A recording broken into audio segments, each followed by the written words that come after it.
Hey guys, देखिए market के बारे में कुछ अपडेट जो हमें यहाँ पर लेना चाहिए। एक कंपनी जिसका नाम है Akkam drugs and pharmaceutical limited, इस कंपनी का रिजल्ट आज ठीक ठाक आया है सर।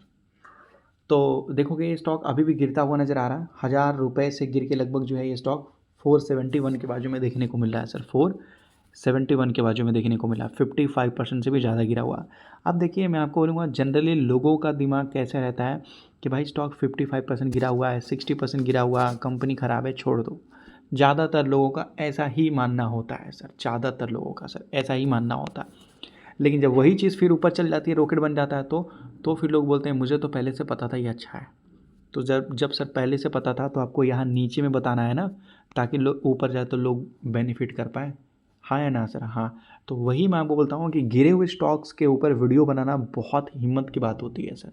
जिनके पास प्रॉपर इन्फॉर्मेशन या प्रॉपर रिसर्च होता है वही लोग सर आपको जानकारी दे सकते हैं, नहीं तो नहीं। नहीं सर। तो ध्यान दीजिए, ज़रूरी नहीं है कि 55% गिरा हुआ है तो कंपनी ख़राब है सर। ये देख लीजिए, यहाँ पर आपको बताया जा रहा, ये फार्मा सेक्टर का स्टॉक है जो मैं बताया जा रहा कि 20 ईयर्स का सर इस कंपनी को पेटेंट मिला है। 20 साल का कंपनी को पेटेंट मिला है। तो कुछ ऐसे प्रोडक्ट हैं जो केवल यही कंपनी बनाएगी और दूसरी कंपनी नहीं बनाएगी सर। जो भी टैबलेट बनाने का कंपनी को मिला है, लेकिन सर इसी कंपनी को मिला है और किसी दूसरे कंपनी को नहीं मिला है सर। तो मिला है इस कंपनी को अभी अपॉर्चुनिटी, धीरे धीरे बिजनेस में चेंजेस आएंगे। लोगों को लग रहा है कि स्टॉक तो गिरा हुआ है, अगर आप देखिएगा तो सर 75% प्रमोटर्स के पास है। 75% से भी ज़्यादा हिस्सेदारी प्रमोटर्स के पास है और लगभग फॉरेन इन्वेस्टर्स के पास भी हिस्सेदारी है। डोमेस्टिक इन्वेस्टर्स के पास भी देख लीजिए, डोमेस्टिक इन्वेस्टर्स के पास पहले 7% था, फिर 8 हो गया और अभी 9.2 हो गया सर। आम जनता के पास कितना बचा है सर? आम आदमी के पास, पब्लिक के पास मात्र 10% हिस्सेदारी बचा है सर। और 2% उसमें से अगर आप देखोगे तो सर लगभग 3% सर उन्होंने खरीद लिया, क्या बोलते हैं, अदर्स ने खरीद लिया। तो पब्लिक के पास 10% बचा। अब पब्लिक के अंदर जब देखोगे तो एक बड़े इंसान ने यहाँ पर लगभग जो है 4.6 मतलब 5% हिस्सेदारी तो खरीद रखी है। आम इंसान के पास कितना बचा सर? मात्र 5% हिस्सेदारी बचा है इस कंपनी में।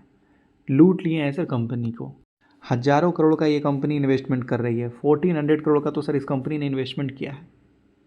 तो वही मैं आपको बोल रहा हूँ कि ज़रूरी नहीं है कि स्टॉक गिर रहा है तो कंपनी ख़राब है। एक ट्रांसफार्मर स्टॉक जो आज 13% दौड़ता हुआ नजर आया है, 400 से भी ज़्यादा ग्रोथ देखने को मिला है, 400% से भी ज़्यादा ईयर ऑन ईयर का ग्रोथ देखने को मिला है सर। और जानते हैं ये कौन सी कंपनी है? हिताची एनर्जी इस कंपनी का नाम है। ये देख लीजिए सर, कंपनी का नाम हिताची एनर्जी है। 13-14% भागता हुआ नजर आया है सर। ये 1 लाख करोड़ की कंपनी है, 1 लाख करोड़ की कंपनी है। इतनी बड़ी कंपनी में इतनी बड़ी तेज़ी देखने को मिल रही है सर। और ये देखिए कंपनी का सितंबर से सितंबर तक का परफॉर्मेंस देखिए, 1500 करोड़ से 1800 करोड़ तक का ये परफॉर्मेंस देखने को मिला। क्वार्टर ऑन क्वार्टर भी अच्छा है और ईयर ऑन ईयर भी अच्छा है सर। कंपनी का मार्जिन 7% था, डबल से भी ज़्यादा हो गया कंपनी का मार्जिन। ऑपरेटिंग प्रॉफिट मार्जिन 16% और पिछले क्वार्टर से भी लगभग इम्प्रूव हुआ है। और इसी के कारण कंपनी जहाँ 50 करोड़ का प्रॉफिट कर रही थी, कंपनी ने किया लगभग जो है 264 करोड़ का प्रॉफिट सर। देख लो, इतना तगड़ा कंपनी ने प्रॉफिट किया है सर। 400% का परफॉर्मेंस देखने को मिला, उतना ज़्यादा जंप देखने को मिला सर कंपनी में। इतनी बड़ी और दमदार कंपनी है। उसके बाद अगर आप देखोगे 3M इंडिया, जो कि 35,000 रुपीज़ का स्टॉक है, ये भी आज 16 से 17% दौड़ता हुआ नजर आया सर। 40,000 करोड़ की कंपनी ये भी है और ये भी था सर आज इसका क्वार्टर रिजल्ट। मतलब कंपनियों के रिजल्ट इतने अच्छे आए सर। यहाँ देख सकते हो 19.5% भागता हुआ नजर आया, क्योंकि कंपनी के Q2 के रिजल्ट बहुत बेहतरीन थे सर। मतलब दिवाली जैसे सर, दिवाली जैसे। तो रिजल्ट इतना अच्छा था, इस वजह से इतनी बड़ी बड़ी तेज़ी देखने को मिल रही है सर। तो अब जो है बड़े बड़े कुछ अच्छे कंपनी हैं जो अच्छा परफॉर्म करते हुए नज़र आ रहे हैं सर यहाँ पर सर। अदानी का अगर आप देखेंगे, अदानी इंटरप्राइज का, तो Q2 का रिजल्ट बहुत बेहतरीन आया है सर। यहाँ देख सकते हो 84% तक का ईयर ऑन ईयर ग्रोथ देखने को मिला है, 3,199 करोड़ तक का सर। यहाँ देख सकते हो despite 6% drop in revenue. Company का रेवेन्यू 6% गिरा है, लेकिन कंपनी का 84% ये क्या बोलते हैं सर, प्रॉफिट बढ़ गया है सर। मार्जिन हो सकता है या टैक्स बेनिफिट हो सकता है, जिसकी वजह से सर लगभग जो है यहाँ पर अदानी के स्टॉक्स बहुत ज़्यादा जो है सर आगे जाते हुए नज़र आ रहा है। अंबुजा सीमेंट का भी रिजल्ट बहुत बेहतरीन आया था सर। तो अब कुछ कुछ कंपनियों का रिजल्ट अच्छा आना स्टार्ट हो गया है। पिछले देखोगे पिछले 1 साल से कंपनियों का रिजल्ट उतना कुछ खास नहीं था, लेकिन अब कंपनियों का रिजल्ट इंप्रूव होता हुआ नज़र आ रहा है। देखो पीक यहाँ पर बताया जा रहा है, यहाँ देख सकते हो XV इनका जो पैसा है 40 टाइम्स होता हुआ नज़र आ रहा है सर। यहाँ देख सकते हो बताया जा रहा है, ये एक पिनल लैब करके IPO है, उसमें एक IPO आ रहा है, उसमें लगभग इनका पैसा 40 गुना होता हुआ इस वजह से नज़र आ रहा है क्योंकि सर इन्होंने बहुत पहले इन्वेस्टमेंट किया था इस कंपनी में, बहुत पहले इन्वेस्टमेंट किया था जब ये लगभग जो है पिनल लैब का कोई वैल्यूएशन नहीं था, जब इस कंपनी को उतना कुछ लोग ध्यान में नहीं रखते थे, जानकारी नहीं था, और आज ये कंपनी का IPO आ रहा है तो इनका पैसा 40 गुना होता हुआ नज़र आ रहा है। तो कहने का मतलब है कि अनलिस्टेड मार्केट में भी मोटा पैसा बनता है, लेकिन सर अनलिस्टेड मार्केट में बहुत सारी कंपनी डूब भी जाती है।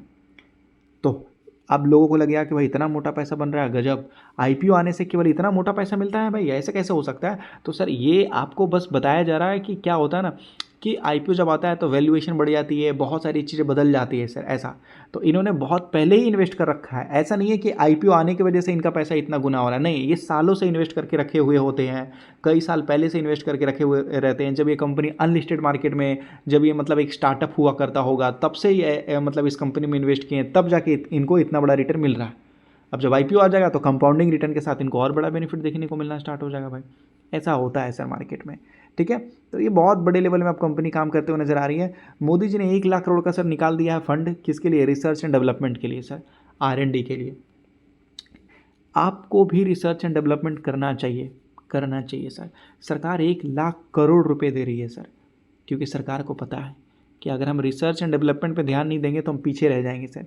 इसलिए सरकार ने बोला है चाहे बड़ी कंपनी हो, छोटी कंपनी हो, कोई भी आ सकता है और यहाँ पर पार्टिसिपेट कर सकता है सर।